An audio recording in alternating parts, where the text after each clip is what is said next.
Warning, this is not a fitness podcast.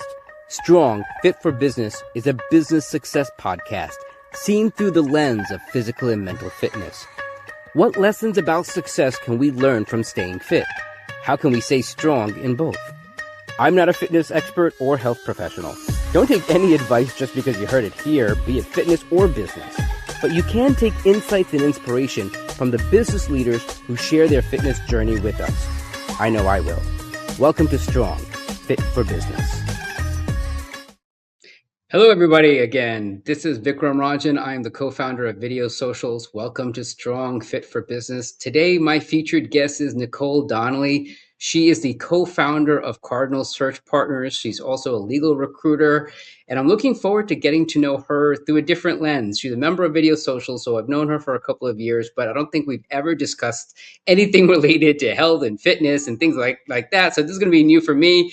And honestly, as we chatted a moment before recording, I do these episodes really as a boost for me, as my fitness journey has been lots of ups and downs, mainly downs. And I've been on this health kick for, I don't know, a couple of years now. My wife forced me to take Ozempic for about 2.5, maybe 3 years ago. And that revolutionized my life. I was on it for 9 months and dropped 30 pounds. And then the doctor was like, all right, now it's time to do some exercise. And I was like, hey, you said I didn't have to do any exercise. Since then, the 30 minutes a day that I was barely able to squeeze in has turned into a whole lifestyle change where easy hour and a half, 2 hours, sometimes more a day is kind of where I am in terms of my fitness journey, mainly the gym, but also everything outside. And Nicole, I'm sure you know how it is. I'd love to learn a little bit more about you through this lens. Take me on this journey. Have you always been physically fit and into sports or anything? Talk to me about kind of your childhood growing up and how that relates to how you are today. Sure. First of all, I feel like I should be interviewing you like that. What a story. That we're going back to that at some point, even if it's offline. No. So the short answer is no. And people are sometimes surprised by that, given how into fitness I am now. But I did not grow up, aerobics were all the rage, and I definitely partook and looked great in my leotards, kind of, sort of. But I didn't really, I didn't come from a sports family. I did soccer, but I had a lot of heart, which means you don't have a lot of skill. And it really wasn't until, honestly, probably law school and actually it was during when I was studying for the bar, where I just needed something else to do besides study for the bar. And I had worked at a gym. So I started going and I saw like small effects to my body. And I was like, oh, and mentally just feeling good, better about myself. And it morphed. And when I think about like my journey, it went from aerobics to weight training to kickboxing to running. And then I went through a really cool time in my life that I'm so proud of, where I did triathlons. Nice. And that was tremendous. And then I got older and had to like recognize what was going on with my body. And now I'm a big HIIT workout, strength and cardio. And I do always try to get some yoga in there, just because our bodies need the mobility as we get older. Sure, of course. So rewinding the clock, how did you get into aerobics? And this was when you were much, much younger? I really went with my mom. She was very into aerobics. It was the only exercise that I knew that was in front of me. With the step and like the music, it was just like a natural place to start it at my age. And that was like during the 80s, or like when aerobic, step and all that was kind of big. Oh yeah. In the high school gym. Yeah. That's all I knew. Right. Yeah. Like, I look now, like my daughter, she does Pilates and she does strength training, and there's so many things available that, if they were available then, I didn't know about it. Yeah, fair enough. And so, but you weren't into sports growing up, you said. Right. Then you got a job at a gym, at a fitness center, and this was during law school. And you kind of got the bug. You saw everybody else working out, so you're like, all right, let me start doing that. And was that kind of how you went into the world of fitness training, like in a gym? Yes, that was the beginning, and I guess I should start by saying I'm exceedingly vain. Um, so when you see that what you're doing is having like this great effect on you, Hmm. it is just so motivating to be like, what else Positive can I reinforcement. Yeah. do? Exactly. Virtuous. I'm assuming that's what made you go from five Yeah. minutes a day to 2 hours a day, or Yeah. Yeah. right? You see the results. Exactly. So that was really, if I'm being honest, a big part of Yeah. the motivation. The vanity. Fair enough. I like that. I prefer the candor. And so, how did that impact? During law school, so stressful, kind of studying day and night, let alone the bar exam. How did that impact your mental focus? Do you find any correlation there, or was it Oh, too new?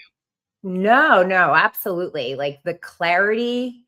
Well, I think first it was, since I didn't come from such a like healthy background, it was kind of a win for me every time. So then I would go study and I already had won for the day. So it just kind of kept the ball rolling about productivity and the things that I could accomplish that day. Cause look what I was not used to that I had already accomplished. And I just think that it gave me more energy, which, we all know it's such a Yeah. misnomer, like, oh, you're going to be tired if you work out. Like, no, like you actually have more energy Right. to go do all of these other things. So, and it was that, it was that consistency, and that habit forming, routine that just morphed.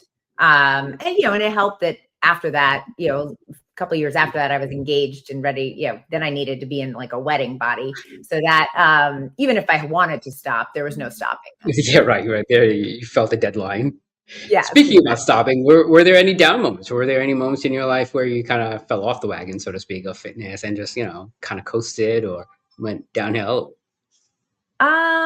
Well, certainly when you have babies, Yeah, that was certainly a time where I gave myself a break, either because I had to, or I think because I had to, and then as I'm sure so many of us have experienced, when you stop doing it for some time, it's so hard to get back into it. sure. Right. Um, That's my but biggest fear now. It's kind of what motivates me. I'm like, oh, I get scared. I'm like, oh, am I gonna lose? totally, no, it is fear, 1000%. Um, but also if you kind of put that fear with the vanity and you start to see things kind of degress or Yeah, regress, yeah, that can be very motivating. And I'm sure for any of us, I've had injuries in yeah. life. I have my rotator cuff. I've had back issues. I've had to stop running now and do other cardio. And, there was definitely a time where I would just work out through those injuries, which we all know is not a good idea. Yeah. And so I feel like I have matured enough to know like I need to take a break when that happens, and I know I'll go back. But other than that, I almost think the consistency has been more effective than exactly what I was doing. It's more Mm, just the fact that I keep doing it and showing up, yeah. that I think is really the what's underlying that success. And in terms of when did you launch Cardinal Search Partners? How long ago? Uh, yeah, 2020. It's 2020. So in the September height of 20. COVID.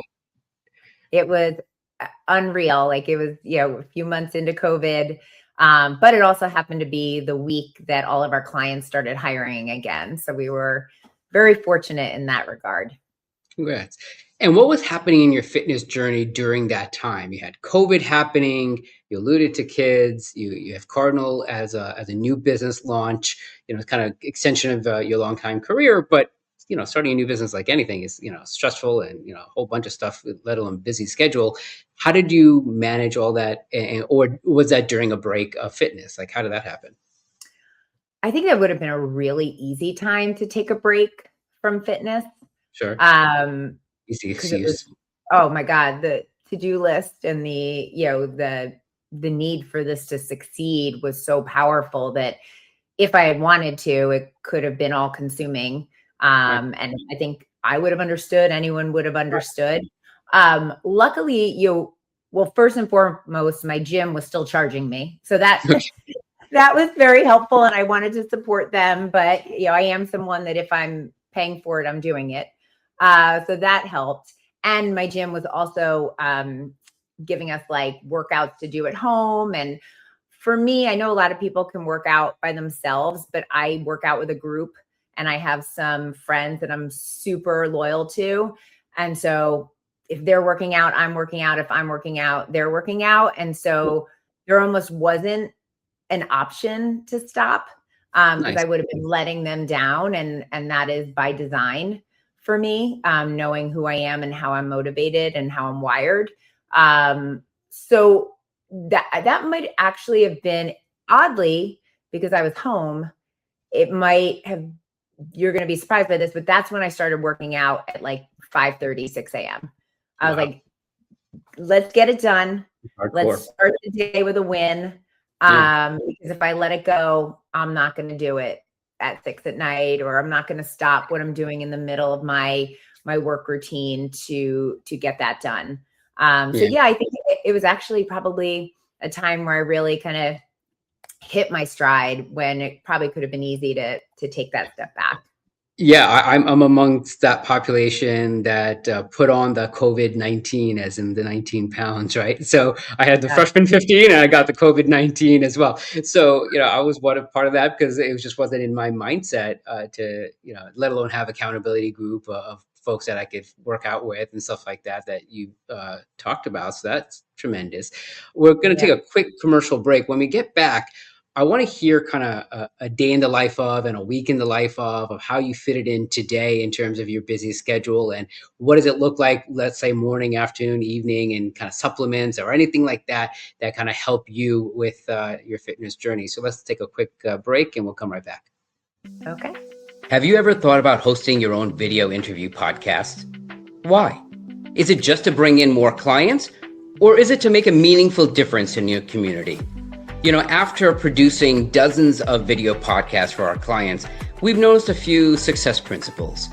One of them is the more you teach, the more you reach. After all, hosting our own video podcast is a great way of nurturing relationships, not only with potential clients, but with our raving fans and our referral relationships that have long-term benefits to not only us, but to our clients as well. A podcast is a multiplier effect. If you're still struggling to get a foothold of wondering where your next client is coming from, you might want to start something simpler with a video blog through video socials. But if you're at the point where you can multiply on your success, multiplying 0 equals 0. So if you're already at that level where you're no longer wondering where that next client is from, you're looking forward to scaling your firm, well, hosting a video podcast can be enjoyable if you're not doing it all yourself. With video socials, you have a whole team where you can literally show up at showtime, play the role of a talk show host, enjoy the conversation with your podcast guests, and then leave all the rest of the grunt work to our staff at Video Socials to get the job done right for you. You have a choice of one of two options. You can just marinate and kind of think of the topics and be that armchair entrepreneur, or let's get going. You can choose a time for about 20-30 minutes in my Calendly. Go to vikramrajan.com. It's my full name.com, vikramrajan.com. We'll spend 20-30 minutes brainstorming what should we call your show? How's your audience going to find your show? Why will they share your episodes with others? Because quite frankly, it's that sharing that leads to more word of mouth referrals. If you're not quite ready, you can go to videosocials.net/topics and download our blog Brainstormer, and then we can have a conversation about the kind of topics that your video blog and video podcast should explore. Again, my name is Vikram Rajan. I'm the co-founder of Video Socials, and I'm looking forward to growing with you. Welcome back. We are here with Nicole Donnelly, co-founder of Cardinal Search Partners. Nicole, bring us into a day in the life of or a week in the life of. How often are you working out? Talk to us about kind of your food choices during the day. Bring us into that. Sure. Well, I guess I'll first, if I'm talking about a week, sure. One of the things that's really important for me is to look at my workout schedule per week, like not per day. If I know I want to get 5 workouts in a week, I have to look and say, what are the 2 days I can afford to not to sleep in, or when would I want to sleep in? So now I already know my 5 days. So when do you plan that? When do you plan that out? Like, is it like Sundays. Sundays or like how often? Sundays. Like, yeah. Yeah. Yes, Sundays. And I try to encourage my kids too, as well. Not, they kind of do less working out, but like, again, like if you don't, you keep pushing it. And then all of a sudden it's Thursday, it's Friday, and now you don't even have the days to Sure. like do whatever number you've decided and so forth. So I find I'm a big planner, love my planner. I write everything out. We have a big calendar. So I feel like if I write it out, I'm doing it. And so you carve it into your calendar, you're scheduling it. And is it kind of different every week in terms of when you're going to the gym, or how does that happen? I think there's a lot of consistency to my schedule right now. So no, I think there's like the 2 days are pretty set. But for instance, like, this week I am going into the city, early in one morning. So that had to switch. Or if I'm away for a weekend, then I know that and I don't want to bring all my gear with me. Like, then I know I need to do Monday through Friday. So it can definitely switch, but the consistency too is, as I mentioned, is important even throughout the week and through the month. So I try not to switch it if I don't have to. I'm also mildly obsessed with tennis, so that has to find its way in as well. But I try not to treat that as one of my workouts, and more like just an addition. Oh, and it's fun time. Right. Yeah, exactly. So but it's funny. So you go to the gym about 2, maybe 3 times a week, or 5, or what's the goal? The goal is 5. Okay. Yes. Yeah. Within a 7-day. Yeah, within a 7-day period. Right. Exactly. And then, and then tennis can be added onto that. But those HIIT workouts, they're 30 minutes. So, I might be there an hour, but like they're quick, intense, get it done. I actually don't know if I could do an hour-long class anymore, because my head is so wired to be done in 30 to 35 minutes. But that fits my lifestyle as well, as like get in, get out, get it done. And what about food during the week? Are you consciously eating? Do you do any calorie counts? Is there anything special you do with your meals, or you're like, yeah, I'm just gonna eat what I want? I've done it all. I'm sure so many in your audience have done it all. Now I'm going to sound like every, Instagram ad you see, but now I just try to eat, very high protein, for my 3 meals. I'm not a big snacker, which is really fortunate for me. And, when I do try to keep it, pretty healthy, in terms of, making sure there's protein in that as well. And now I do allow myself like the occasional cheat, just because isn't that what life's all about? And why work out if I can't cheat once in a while? But enjoy is how I think of it, as opposed to cheating. Like, look, I'm going to enjoy life. I'm going to put that off, and tomorrow never comes in that sense. So enjoy it. Exactly. I'm like, I don't even want you to ask me the supplements question, because I literally have a calendar reminder every day that says take your vitamins, and I probably take them once a week. I have them. They're in a box. I'm ready to go. And I do need to get better about that. I do do collagen and creatine in my coffee, which I have found it's made a big difference with muscle tone for me. But I know there's always more. There's always something. That part's rather overwhelming for me. Sure. Yeah, I always like to learn. If you're open about it, I appreciate you talking about it, because it's like, all right, what do people take? And not that, again, with all the legal disclaimers, we can't necessarily recommend that anyone else do anything. But I always want to hear what people are doing and what have they've tried and stuff like that. So I appreciate that. How far back did you do your triathlon? Well, when was the last one? That was my 30s. Okay. I had a very dear friend she was great at them. Like to the point where I would be going out on my run and she's like coming back, like winning like a place. But we kept each other accountable, and we created a group of women that kept each other accountable and made it fun. Like going, I live near the Jersey Shore. So being able to go bike out, near the water and come back and, and do a run through some cool woods and so forth made it so much better. I think my last triathlon was in Key West. Yeah, it doesn't really get better than that. I'm not sure it does. That was pretty awesome. And for someone that didn't grow up exercising, like I could have hurt myself patting myself on the back for each of those. Every time I was in open water, I'm like, well, look at me. Like, who am I? Congratulations. That is awesome. Yeah. It was, and I say that, I mean, it's funny, but also for anyone who thinks they can't do it or doesn't realize the like rush that you get when you can accomplish something like this, and I know this is about fitness and business, and I will unequivocally say, like, being able to have accomplished that, no doubt, even if it was just subconsciously, led me to help believe in myself, when it came to co-founding a company or, kind of doing things that make me uncomfortable, doing things I don't want to do. I didn't want to always get in that water. You just do it. And, right. And so I do look back on that achievement for me and think it had something to do with the things I've achieved since then. I appreciate that because my next question was literally going to be about that, kind of the analogy and the metaphor. There's so many sports and fitness metaphors that we use in business and vice versa, right? That there's so much parallel. Are there any sayings or mantras or quotes that come to mind that help in business as well as in fitness that come to mind that you remind yourself of? Well, actually, when you mentioned COVID, it reminded me of like why I didn't fall off when I could have. A good friend of mine and I made up not made it up, but we adhered to the mantra, never miss a Monday. And, it was obviously at its core about like, make sure you work out on Monday. Sure.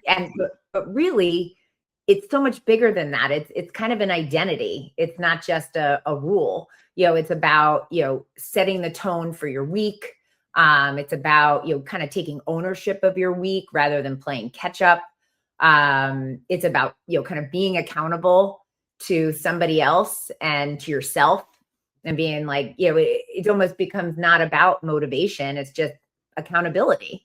And so that while I use it most often in my exercise, I think it 1000% applies to how I show up in my business and, with my colleagues.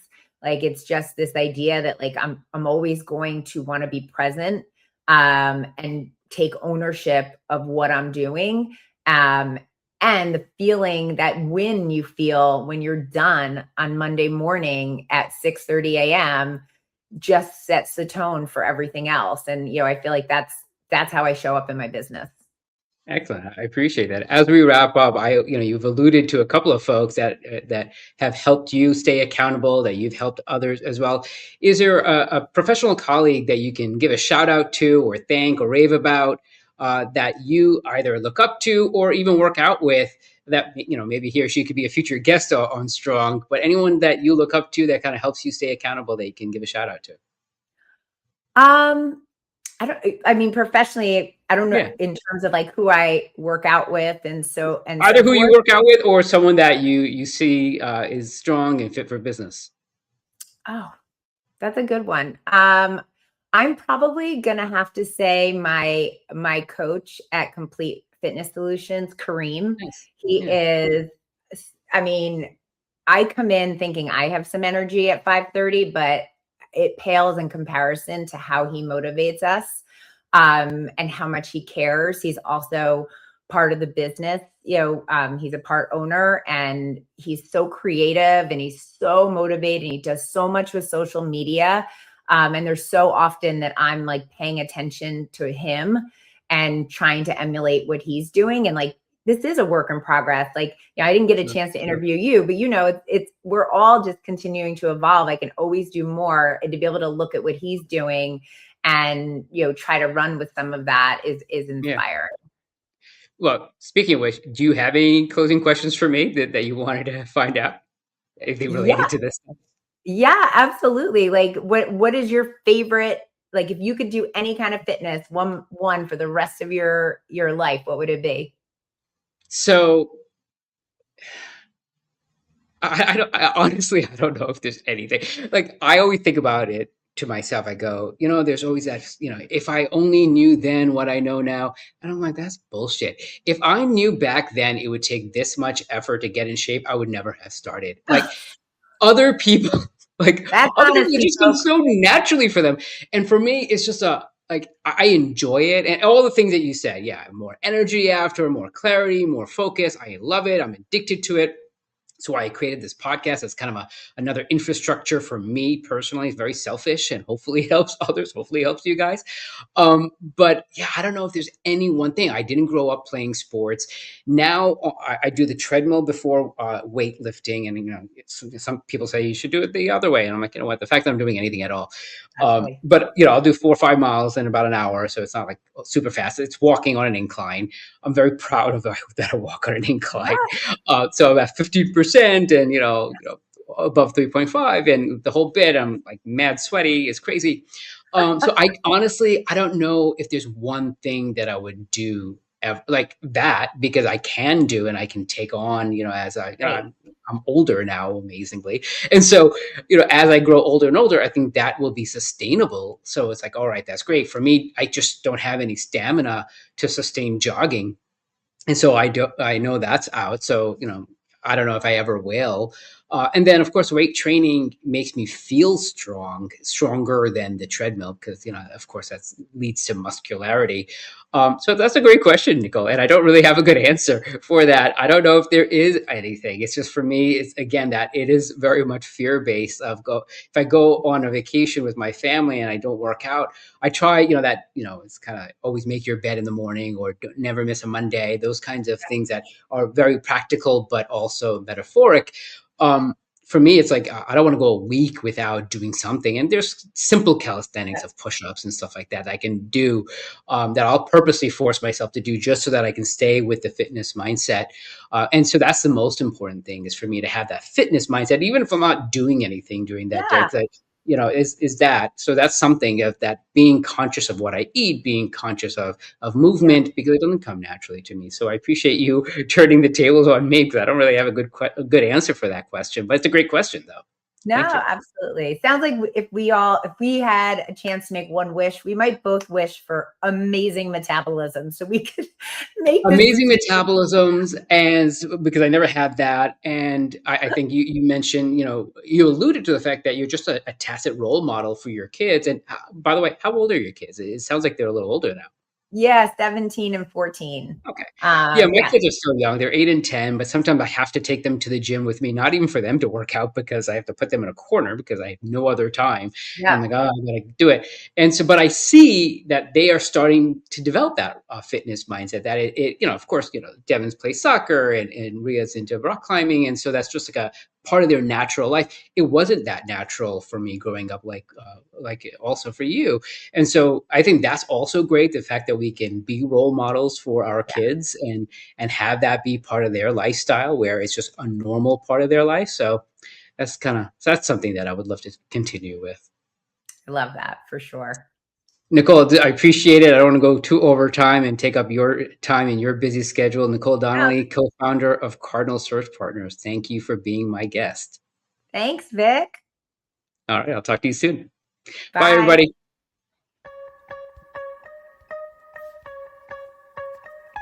Thank you for tuning in to another episode of Strong, Fit for Business. I've been your host, Vikram Rajan, co-founder of Video Socials. You can share this video podcast through YouTube, LinkedIn, Facebook, Spotify, and more. Together, we can be strong, fit for business.